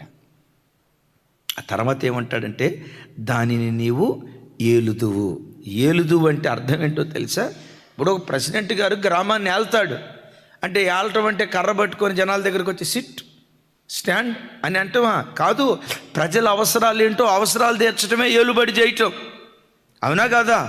సార్ ప్రెసిడెంట్ గారు మా స్ట్రీట్ లైట్ ఎలగట్లేదు. ఏం చేస్తాడు ప్రెసిడెంట్ గారు? ఆర్పేస్తాడా? అమ్మ ఏం చేస్తాడు? సార్ మా నల్లా నుంచి నీళ్ళు రావట్లేదు సార్, పైపు లేదు సార్ అంటాడు. ఏపిస్తాడు. ప్రజల అవసరాలు ఏంటో తీరుస్తాడు. అది ఏలుబడి చేయటం. నీకు తెలుసా, సైతానుగాడి ఆశలు తీర్చేవాడిగా సత్క్రియలు చేయనివాడు మిగిలిపోతాడంతే. ఇప్పుడు వాడి ఆశలు తీర్చాం కదా, వాడి ఆశలు తీర్చిన తర్వాత మన బ్రతుకు తలెత్తుకునే బ్రతుకుగా ఉంటుందా, తలదించుకునే బ్రతుకుగా ఉంటుందా? బిడ్డలారా, సత్క్రియ చేయకపోతే నీ ఇంటి వాకిడి దగ్గర సైతానుగాడు నిలవబడి ఉంటాడు. జాగ్రత్త. రే బాబు, కుటుంబ ప్రార్థన చేసుకున్నారా నాయన? ఒక అర్ధగంట కూర్చుందో, ఒక అర్ధగంట కూర్చో అని అమ్మ పిలిచింది. నేను రాను, నాకు బిజీ ఉంది. నువ్వు సెల్ ఫోన్తో ఆడుకుంటే నీ హృదయపు వాకిడి దగ్గర దుష్టుడు నిలవబడి ఉంటాడు. నిలవబడి ఉంటే పర్వాలా, వాడికి మన పట్ల ఏం కలిగిద్దట? అసలు ఆ మాట వింటుంటే భయం పడుతుంది. నీ పట్ల వాడికి కోరిక కూడా కాదు, ఏంటి? వాంఛ వాంఛ అంటాడు. సాయంకాలము చేతులెత్తుట నైవేద్యం వలె నా ప్రార్థన ధూపంలాగా నీ సన్నిధికి చేరునుగాక అంటాడు. ఎవరు? దావీదు భక్తుడు. యెహోవా, ప్రతి ఉదయం, ప్రతి మధ్యాహ్నం, ప్రతి సాయంత్రం నేను నీకు మొరపెట్టుచున్నాను, ప్రార్థన చేస్తున్నాను అంటాడు. అంటే దావీదు గారికి ఉన్న అలవాట్లో చక్కటి అలవాటు ఏంటంటే ప్రతి సాయంత్రం పూట ప్రార్థన చేసుకునేవాడు. ప్రార్థన చేసుకునేటువంటి దావీదు, సాయంకాలం ప్రార్థన చేసుకునే దావీదు ఇప్పుడు ఎక్కడ విహరిస్తున్నాడు? చూపించే కదా చెప్పాలరా తల్లి. తమ్ముడు సుమన్ ఎక్కడ విహరిస్తున్నాడు? మేడ మీద విహరిస్తున్నాడు. మేడ మీద విహరిస్తున్నాడు. సత్క్రియలు చెయ్యని యొడల. చూడండి, మేడ మీద విహరించేటప్పుడు ఎవరా అమ్మాయి చూసి వాకిటే పాపం పొంచుందో లేదో, వ్యర్థమైన వాటిని చూడకుండా నా కన్నులు త్రిప్పివేయి అని ప్రార్థన చేసిన దావీదు, నా కన్నుల ఎదుట దేవుని కృపను నిలవబెట్టుకున్నాను అని మాట్లాడిన దావీదు ఒక నీచమైన కార్యానికి దిగజారి చరిత్ర పుటల్లో తలదించుకునేవాడిగా మిగిలిపోయాడు. సాయంత్రం కుటుంబ ప్రార్థన నిర్ణయించుకున్నారు కదా, కూర్చోవలసిన చోట కూర్చోకపోతే కూర్చోకూడని చోట కూర్చునే ప్రమాదం ఉంటుంది. చేయాల్సిన పని చేయకపోతే చేయకూడని చేసే ప్రమాదం క్రైస్తవ జీవితంలో చోటు చేసుకుంటుంది. దావీదు భక్తుని జీవితంలో చూస్తాం కదా. చూడండి, సమూయేలు 2వ గ్రంథం 11వ అధ్యాయం మొదటి 2 వచనాలు, 1-2 వచనాలు. అందరూ మీ బైబిల్ తెరిచి చూడండి. అందరూ నాతో కలిసి. వసంతకాలమున రాజులు యుద్ధమునకు బయలుదేరు సమయమున దావీదు యోవాబును అతని వారిని ఇశ్రాయేలీయులను అందరినీ పంపగా వారు అమ్మోనీయులను సంహరించి రబ్బా పట్టణమును ముట్టడి వేసిరి. అయితే, పెద్దగా చెప్పాలా, అయితే దావీదు యెరూషలేమందు నిలిచెను. 2వ వచనం. ఒకానొక దినమున ప్రొద్దుగుంకు వేళ దావీదు పడకల మీద నుండి లేచి, అంటే ఎప్పుడు పండుకున్నాడు ఇంతకే? ఏం తమ్ముడు అంత సీరియస్గా చూస్తున్నారు? సాయంత్రం పూట పడకల మీద నుంచి లేచాడు అంటే అప్పుడు దాకా ఏం చేశాడు?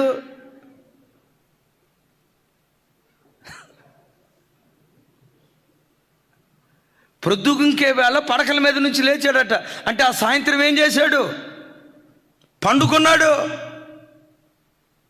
ప్రొద్దుగింకు వేళ దావీదు పడకల మీద నుండి లేచి, ఇక పండుకోవటానికి ఒక సమయం అంటూ ఉండదు. ఎప్పుడు నేను చాలాసార్లు చెప్తాను, ఒక అన్న ఉన్నాడు, భలే చెప్తాడు. అన్న, దేవుడు ప్రపంచంలో ఎవ్వరికి ఇవ్వలేనంత కృప దేవుడు నాకు ఇచ్చాడు అన్న అన్నాడు. ఏం కృప ఇచ్చాడు తమ్ముడు అన్నాను. నంబర్ 1, గనిట్రాళ్ళు తిన్నా ఉన్నపాటును అరిగిపోద్దన్న నాకు. 24 ఇడ్లీ తిన్నా మధ్యాహ్నం 12 కడుపు లోపల నకనకలాడుతుందన్న, ఆకలైపోద్దన్న, అంత కృపిచ్చాడు అన్నాడు. నాకు భలే విచిత్రం అనిపించింది. అయ్యా రెండో కృప ఏంటి అన్నాను. అన్న దేవుడు నాకు ఇచ్చిన రెండో కృప ఏంటంటే ఎప్పుడు కావాలంటే అప్పుడు, ఎక్కడ కావాలంటే అక్కడ నేను నిద్రపోగలుగుతానన్న. రాత్రిపూట ఏం సపరేట్ ఏం కాదు, ఎప్పుడు కావాలంటే అప్పుడు నేను నిద్రపోతానన్నా, అంత కృప ఉంది అని చెప్తే నాతో అన్నాడు, కావాలంటే మీ ఎదుట కూర్చొని కూడా నేను నిద్రపోతానన్నా అన్నాడు. నాకు అంత ఓపిక లేదులే నాయన. ఎప్పుడు కావాలంటే అప్పుడు, అది పగలా రాత్రి అవసరంలా. ప్రార్థనకు వచ్చిందా?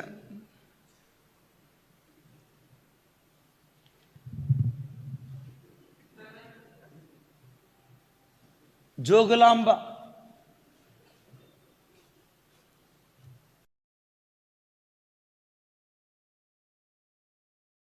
టైం ఉండదు, ఎప్పుడు కావాలంటే అప్పుడు, ఎక్కడ కావాలంటే అక్కడ నిద్రే. సాయంకాలం పూట నిద్రపోయాడు. వసంతకాలాన రాజులంతా ఏం చేస్తారట? వసంతకాలాన రాజులంతా యుద్ధానికి వెళ్తే రాజైన దావీదు యెరూషలేములో పండుకున్నాడంట. రాజు ఎక్కడ ఉండాలి? వసంతకాలంలో యుద్ధ భూమిలో ఉండాలి. సేవకులుగా మేము ఉన్నాం. సేవ చేయటానికి ఒక కాలం ఉంటుంది. సంఘంలో ఉపవాస ప్రార్థనలు నియమించడానికి ఒక కాలం ఉంటుంది. సంఘంలో ఉపవాస ప్రార్థనలు ఏర్పాటు చేయడానికి ఒక కాలం ఉంటుంది. సువార్తను ప్రకటించే ఒక కాలం ఉంటుంది. ఎస్, డిసెంబర్ నెల నుంచి నేను తిరుగుతూ ఉన్నాను. జనవరి, ఫిబ్రవరి, మార్చ్, ఏప్రిల్, మే మీటింగ్స్. ఎందుకు ఈ టైంలో మీటింగ్ పెట్టామని చెప్పండి? యుద్ధం చేయటానికేమో రాజులకు వసంతకాలం. ఇప్పుడు నేను చెప్పిన ఈ నెలేమో సువార్థికుడు సువార్త కోటాలు ఏర్పాటు చేయటానికి అనుకూలమైనటువంటి కాలం.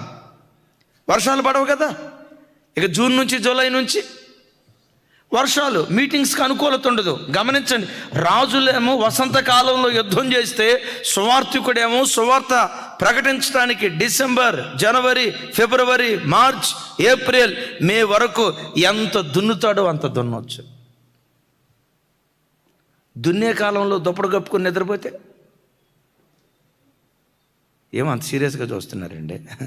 దున్నే కాలంలో దున్నకుండా దుప్పటి కప్పుకొని నిద్రపోతే, పరిగెత్తే కాలంలో పరిగెత్తకుండా నేను అలసిపోయానని మనిషి నిశ్శబ్దంగా ఉంటే, అలాంటి సేవకుడి చేతికి దేవుడు ఆత్మలు ఇవ్వడం.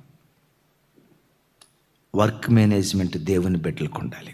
ఆమేన్ చెప్దాం. ఆమేన్. ఇంకోసారి చెప్పాలి పెద్దగా. ఏ మేనేజ్మెంట్ ఉండాలి? ఏ పని చేయాలి? సత్ చెప్పాలి. సత్. ఎవరైనా మీ దగ్గరకు వస్తారు, అక్కో వాళ్ళ ఆయన ఏం చేశాడో తెలుసా అక్క అని అందనుకో, వెంటనే షార్ట్ చెవు పెట్టుకొని ఏం చేసింది సిస్టరో అని అన్నావా, వాకిడి దగ్గర పాపం పొంచి ఉంటుంది. వాకిడి దగ్గర పొంచున్న సాతానుకు నీ మీద వాంచగలిగిద్ది. వీళ్ళ భర్తను కూడా ఇట్లా చేయాలా, వీళ్ళ కొడుకును కూడా ఇట్లా చేయాలా, నీ మీద, నీ కుటుంబం మీద దేవునికే వాంఛ కలుగునుగాక. నీ ఇంటి మీద దేవుని ఆసక్తి దినదినం భక్షించునుగాక. చప్పలు కొడుతూ దేవునికి స్తోత్రాలు చెప్దాం. మూడవది టెర్రర్ మేనేజ్మెంట్. ఒకసారి చెప్పండి పెద్దగా. టెర్రర్ అంటే అదే ఎవరో చెప్పారు, కరెక్ట్గా పెద్దగా చెప్పండి. టెర్రర్. ఈ రాజు ఇక్కడుండి వేటగాళ్ళను పంపించి ఎవరెవరిని చంపించేశాడు చెప్పండి? వేటేటిని చంపించేశాడు. క్రూర మృగాలు, సింహాలు, ఎలుకబంట్లు, చిరత పులులు ఏవేవైతే ఉన్నాయో వాటన్నిటిని చంపించేసేసేసాడు. Terror management. బిడ్లరా, నా జీవితంలోనైనా మీ జీవితంలోనైనా మన జీవితాల పట్ల దేవునికి గొప్ప గొప్ప కళలు ఉన్నాయి. నేను ఎప్పుడు చెప్తా, మనలను కన్నా అమ్మ కన్నా అన్ని కళలు ఉన్నాయో లేవో నాకు తెలియదు, కానీ నిన్ను పుట్టించిన నీ దేవునికి మాత్రం విస్తారమైన కళలు ఉన్నాయి. Praise the Lord. అంటాడు దావీదు భక్తుడు, వాటిని నేను లెక్కించేదననుకొంటినా నా తల వెంట్రుకల కంటే విస్తారంగా, సముద్ర తేలమందిర ఇసుక రేణువుల కంటే ఎక్కువగా నా పట్ల నువ్వు తలంపులు కలిగి ఉన్నావు. ఒరే బాబు, దేవుడు నీ జీవితం ఎట్లా డిజైన్ చేయాలనుకుంటున్నావు రాసి ఒక పేపర్ ఇస్తున్నాను రాసి ఇచ్చేయి అని ఒకవేళ నీకు పేపర్ ఇస్తే నువ్వు గొంతిమ కోరికల చిట్టా రాసావనుకో, నాకు అట్లా కావాలి ప్రభా, ఇట్లా కావాలి ప్రభా అని నీ గొంతిమ కోరికల చిట్టా రాసి ఆ చిట్టా ఇక్కడ పెట్టి నీ పట్ల దేవునికి ఉన్న ప్రణాళిక ఏంటో ఆ చిట్టా ప్రక్కన పెడితే నీ ఆలోచనలకు దేవుని ఆలోచనలకు భూమికి ఆకాశానికి ఎంత వ్యత్యాసమో అంత ఉన్నతమైన ఆలోచనలు నీ పట్ల దేవునికి ఉన్నాయి. నీ కలలో కూడా ఊహించలేని దివ్యమైన జీవితం, నీ ఊహల్లో కూడా లేని బంగారు భవిష్యత్తు, నీ ఆలోచనలో కూడా నేను ఈ స్థితిలో నన్ను ఇట్లా ఉంచుతాడు అనే ఊహ కూడా అందని ఓ ఘనమైన స్థితి నీ కొరకు దేవుడు సంకల్పించాడు. ఆయన సంకల్పించింది ఎంత వాస్తవమో, దైవ సంకల్పం నీ పట్ల నెరవేర్చబడకుండా దుష్టుడు పని చేస్తాడు అనేది కూడా అంతే వాస్తవం. అందుకని ఏం చేయాలి? Terror management.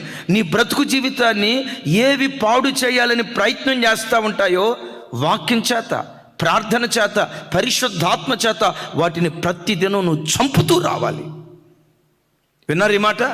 వాక్యం చేత, ప్రార్థన చేత, పరిశుద్ధాత్మ అభిషేకం చేత ఏ దుష్టుడైతే నీకు వ్యతిరేకంగా పనిచేస్తున్నాడో వాడి కార్యాలను వాక్యం చేత, ఆత్మ చేత, ప్రార్థన శక్తి చేత వాటిని చంపుతూ రావాలి. ఏంటి జీవితాన్ని పాడు చేసేవి? Number 1 సోమరిపోతాను, సోమరిపోతు. Number 2 తిండిపోతు. Number 3 తిరుగుబోతు.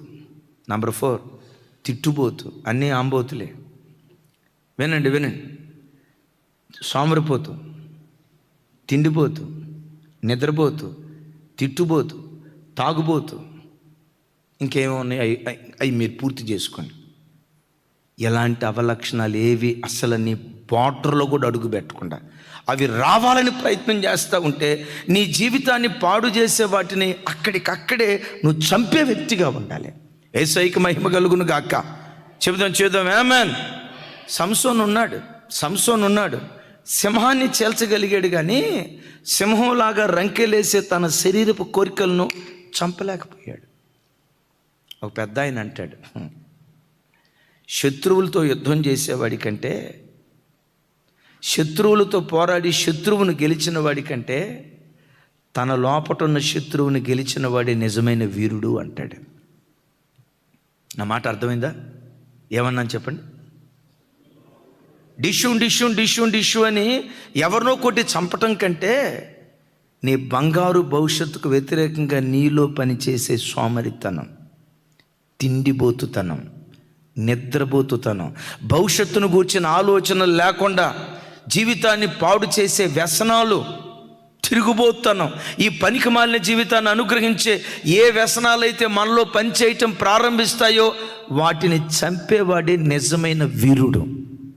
Praise the lord. వాటిని చంపినటువంటి వాడే విజేతగా భవిష్యత్తులో వాడు నిలవబడటానికి దేవుడు కృప చూపిస్తాడు. సంసోను సింహాన్ని చంపగలిగాడు, కానీ తన శరీర కోరికలను చంపుకోలేకపోవటాన్ని బట్టి శత్రువు చేతిలో చిక్కబడ్డాడు. ఎవరు చిక్కబడ్డారో తెలుసా? నాజీరు చేయబడినవాడు, దేవుని వరప్రసాదము వలన అనుగ్రహించబడినవాడు, దేవుని ప్రణాళిక చొప్పున పంపబడినవాడు. చూడండి, ఈ వ్యసనాల బారిన పడిపోయి చిక్కుబడిపోయాడు. ఈరోజు వాక్యం వింటున్న బిడ్డలారా, నీ ఆధ్యాత్మిక జీవితంలో నీకు వ్యతిరేకంగా పనిచేసే ఆ దుష్ట శక్తులేంటో, నీలో పనిచేసే వ్యతిరేకమైన స్వభావాలేంటో నీకు బాగా తెలుసు. Terror management. వాటిని చంపే వ్యక్తిగా ఉండాలి. టీవీ 9లోనో ఏదో టీవీ 5లోనో పనిచేసే ఒక తల్లి 7 అంతస్తుల భవంతి నుంచి దూకి ఆత్మహత్య చేసుకుంది. కింద సూసైడ్ నోట్ ఏం రాసిందో తెలుసా? నా మనసే నాకు శత్రువు. చదువుని జయించా, ఉద్యోగ స్థలంలో కొలీగ్స్ని జయించా, వీళ్ళందరినీ జయించాను, కానీ నా మనస్సును నేను జయించలేకపోతున్నానయ్యా, నా మనస్సే నాకు శత్రువు. బయట శత్రువులతో పోరాడి గెలిచిన వాడి కంటే లోపట శత్రువుతో పోరాడి గెలిచిన వాడే ఆత్మ సంబంధమైన విజేతగా నిలవబడతాడు. Praise the Lord. చేద్దాం ప్రైజ్ ది లార్డ్. మూడో మేనేజ్మెంట్, ఏ మేనేజ్మెంట్ ఉండాలి? చెప్పాలి. ఆఖరిది ఫ్యూచర్ మేనేజ్మెంట్. చూడండి అన్నమాట, 4 విషయాలు.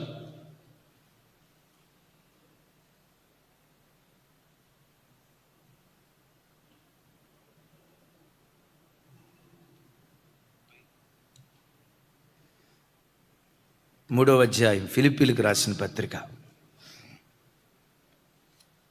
10-11 వచనాలు.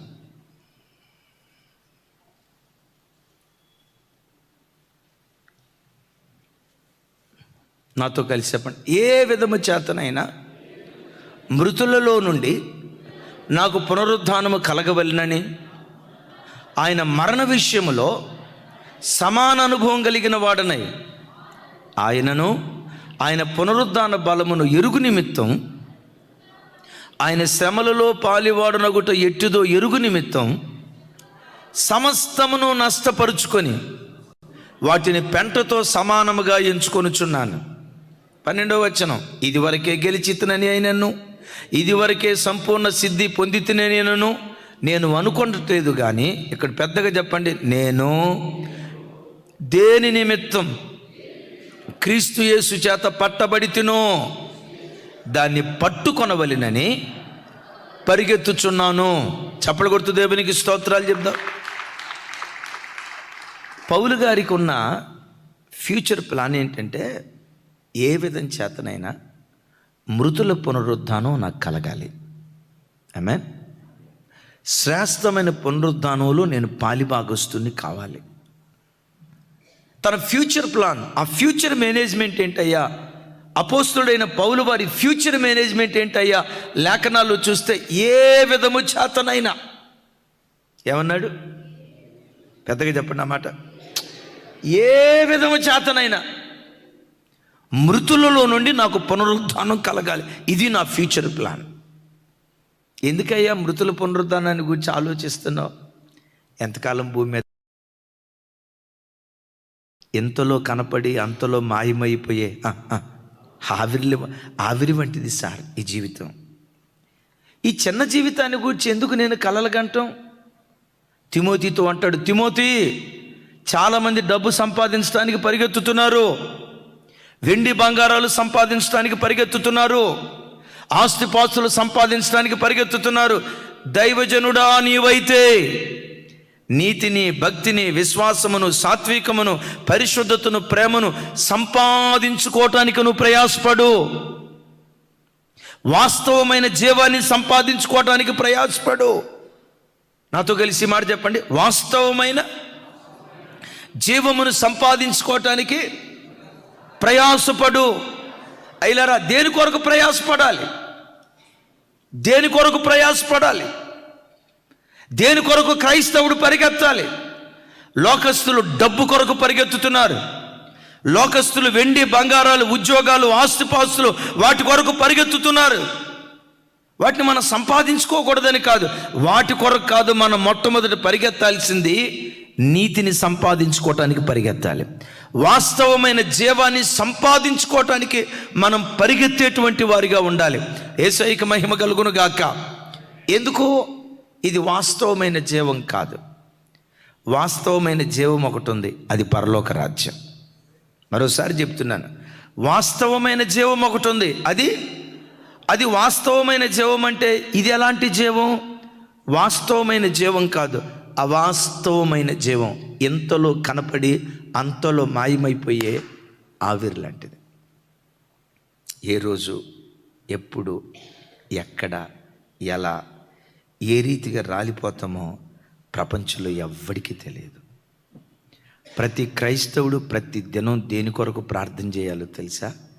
యెహోవా, నా అంతము ఎలా ఉండునో నాకు తెలిపయ్యా, నా ముగింపు దినాలు ఎలా ఉంటాయో నాకు దావీదు ఏడుస్తూ అంటాడు. ఎందుకన్నాడు తెలుసా? సంసోను ముగింపు దావీదుకు తెలిసింది. నా ముగింపు ఎలా ఉంటుందో. సౌలు ముగింపు దావీదుకు తెలుసు, నా ముగింపు ఎలా ఉంటుందో. తన దగ్గర ప్రధానమంత్రిగా పనిచేసిన అహీతోపేలు ముగింపు తెలుసు. అహీతోపేలు ఎలా చనిపోయాడు? ఉరి వేసుకొని చనిపోయాడు. ఇది దావీదుకు తెలిసి గుండెలో గడగడగడమని వణుకుతా, యెహోవా నా అంతం ఎలా ఉంటుందో నాకు చెప్పయ్యా. తెలుగు రాష్ట్రాల్లో బహు గొప్ప రాజకీయవేత్త కోడెల శివప్రసాద్, పల్నాటి టైగర్ అంటారు. సమైక్య ఆంధ్ర ప్రాంతానికి హోమ్ మినిస్టర్గా పనిచేశాడు.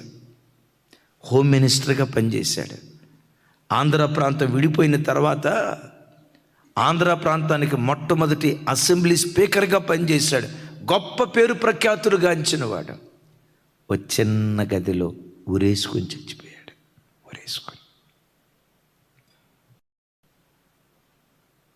పేదల పెన్నిది అని పేరుగాంచినటువంటి వైఎస్ రాజశేఖర రెడ్డి గారు, ఆయన మరణం కళ్ళ ముందు అట్లా మెదిలాడితే, ఛీ ఇంతే కదరా జీవితం, ఎందుకు ఈ జీవితం కొరకు పరిగెత్తేది? లోకాన్ని సంపాదించుకోవటానికి కాదు పరిగెత్తాల్సింది, పరలోక రాజ్యాన్ని సంపాదించుకోవటానికి పరిగెత్తాలి. చెప్దాం గట్టిగా ఆమేన్. మనం చెప్పే కదా, మైకేల్ జాక్సన్ 15 మంది డాక్టర్లు ఎప్పుడు తన చుట్టూతో ఉండేవాళ్ళట. తమ్ముడు ఆయన ఫోటో ఒకసారి చూపించండి. 15 మంది డాక్టర్లు ఎప్పుడు ఆయన చుట్టూతో ఉండేవాళ్ళంట.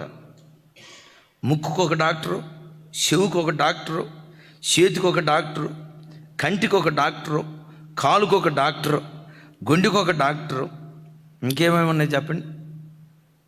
ప్రతి అవయవానికి ఒక్కొక్క డాక్టర్ని పెట్టుకొని నేను 150 సంవత్సరాలు బ్రతకాలనుకునేవాడంట. ఎన్ని సంవత్సరాలు చెప్పండి, కొంచెం పెద్దగా. ఎన్ని సంవత్సరాలండి? 150 సంవత్సరాలు బ్రతకాలని ఆశపడేవాడట.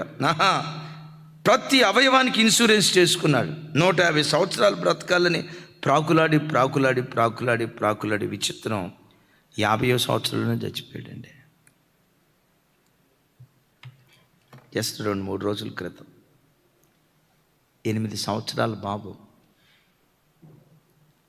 వాళ్ళ ఇంటి పక్క ఉన్న సహోదరు, వాళ్ళ అక్కో ఎవరో, చిన్నపిల్లలు ఆడుకుంటారు కదా, భయపెట్టాలని ఒకేసారి పెద్దగా అరిచిందట. ఆడి దగ్గరికి వచ్చి భయపెడదాం వా అని అరిచిందంట. అనేలోపు ఆ కాకిని 8 సంవత్సరాల పిల్లడు అక్కడికక్కడే గుండెకి చచ్చిపోయాడంట. రాజేష్ నీకు పంపించేగా, 8 సంవత్సరాల పిల్లడు, 8 ఇయర్స్. ఏంటి నీ నా ఫ్యూచర్ ప్లాన్? దేని కొరకు పట్టబడ్డావో అది ఎప్పుడు నీ కళ్ళ ముందు ఉండాలి. దేని కొరకు పట్టబడ్డామో తెలుసా? తేజోవాసులైన పరలోక స్వాస్థ్యం కొరకు మనం పట్టబడ్డాం. దేవునితో యుగాయుగాలు బ్రతకటానికి పట్టబడ్డాం. పరలోక రాజ్యాన్ని స్వతంత్రించుకోవటానికి పట్టబడ్డాం. ఇక్కడ కళ్ళు మూస్తే పరలోకంలో కళ్ళు తెరవటానికి మనం పట్టబడ్డాం. ఆమేన్. ఎప్పుడు రేపు పరలోక రాజ్యంలో, మరలా చెప్తున్నాను, పరలోక రాజ్యంలో దేవుడు అందరికీ ఒకే స్థానాన్ని ఇవ్వడం. సూర్యుని మహిమ వేరు, చంద్రుని మహిమ వేరు, నక్షత్రాల మహిమ వేరు, మనుషుల మహిమ వేరు, మనిషికి మహిమ వేరు అని అంటాడు. అంటే ఈ భూలోకంలో ఎక్కువగా ఎవరు తమను ఎక్కువగా ప్రభుకు సమర్పించుకొని ప్రభు కొరకు ఎక్కువగా ఎవరైతే ప్రయాసపడతారో వారు పడిన ప్రయాసానికి తగిన మహిమనే పరలోకంలో కూడా దేవుడు ఉంచుతాడు. ఇప్పుడు 2 విశ్వాసులు ఉన్నారు. మొదట ఆయన బాగా ప్రార్థనకు వస్తాడు, వారానికి ఒక రోజు ఉపవాసం ఉంటాడు,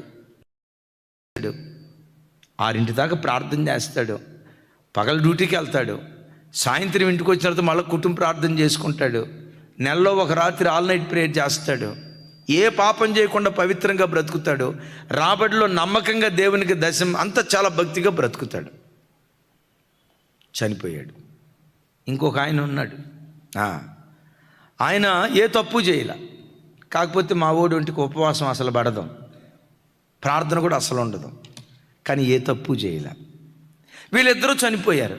చనిపోయి వీళ్ళిద్దరూ పరలోకానికి వెళ్ళిన తర్వాత ఇద్దరికీ ఒకే ప్రతిఫలం ఇస్తాడా? బైబిల్లో ఒక మాట రాసింది కదా, వారి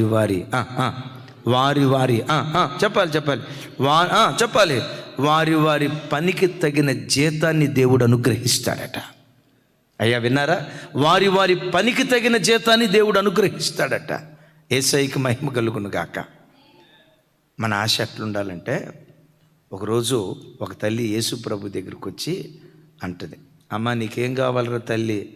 ఆ తల్లి అంటది, అయ్యా నువ్వు మహిమ కలిగిన సింహాసనం మీద కూర్చున్నప్పుడు ఒక కొడుకేమో కుడివైపున ఉండాలయ్యా, ఇంకొకడేమో అంటే కుడి ఎడమ సీట్లు నా పిల్లలకి ఇచ్చేటట్లుగా సహాయం చేయయ్యా.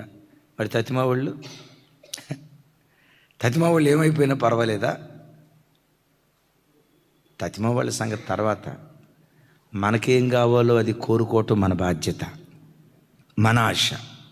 నా కొడుకు ఒకడు కుడి పక్కన ఉండాలి, ఒకడు ఎడం పక్కన ఉండాలి, అంత గొప్ప ఆధిక్యత మాకు దయచే. ఇది స్వార్థం కాదు, ఆత్మ సంబంధమైన అపేక్ష. మా పిల్లలు ఎక్కడున్నా పర్వాలేదు కాదు. మా పిల్లల్లో ఒకడు కుడి పక్కన ఉండాలి, ఇంకొకడు ఎడం పక్కన ఉండాలి. ఇది స్వార్థం కాదు, ఆత్మ సంబంధమైన. కొన్ని విషయాల్లో జాగ్రత్త లేకపోతే, నేను చాలాసార్లు చెప్పాను, పూణే బహుమర్యాదస్తులు అంట, మర్యాదస్తులు కాదు, అతి మర్యాదస్తులు అంట. ప్లాట్ఫామ్ దగ్గరకు వచ్చి ట్రైన్ ఆగింది అనుకోండి, ఎక్కుదామని ఒకేసారి 20 మంది వెళ్తారు. ఆ డోర్ దగ్గర నిలబడేసరికి ముందు ఆయన అంటాడంట, వెనక్కి వచ్చి మీరు ఎక్కండి అయ్యా అంటాడట. రెండో వాడు వెనక్కి వచ్చి మూడో ఆయన నువ్వు ఎక్కండి అయ్యా అంటాడట. మూడో వాడు వెనక్కి వచ్చి నాలుగో వాడిని నువ్వు ఎక్కయ్యా అంటాడట. నువ్వు ఎక్కయ్యా అని వెనక్కి జరిగి ముందుకు నెట్టే లోపు ట్రైన్ అయిపోద్దంట. విన్నారా? ట్రైన్ అయిపోద్దట. నువ్వు అడగాలి, పరలోక రాజ్యంలో రకరకాల మహిమలు ఉన్నాయని సెలవిచ్చావు కదా, సూర్యుని మహిమతో దేదీప్యమానమైన తేజస్సుతో పరలోక రాజ్యంలో ప్రకాశించే భాగ్యం నాకు దయచేయ్యా. నీకు దగ్గరగా కూర్చొని నీ ముఖాన్ని చూస్తూ యుగాయుగాలు నీ ముఖకాంతిలో బ్రతికే భాగ్యం నాకు దయచేయ్యా. ఈ మేనేజ్మెంట్ దేవుని బిడ్డలకు ఉండాలి. Number 1 time management, number 2 work management, number 3 terror management, number 4 future management. మంచి దినాలు చూడాలంటే సమయాన్ని సద్వినియోగం చేసుకోవాలి. చెడ్డ దినాలు బ్రతుకులో ఎదురు కావాలంటే సమయాన్ని దుర్వినియోగం చేసుకోవాలి. సమయాన్ని చక్కగా సద్వినియోగం చేసుకునే వ్యక్తులుగా దేవుడు మనల్ని ఆశీర్వదించును గాక.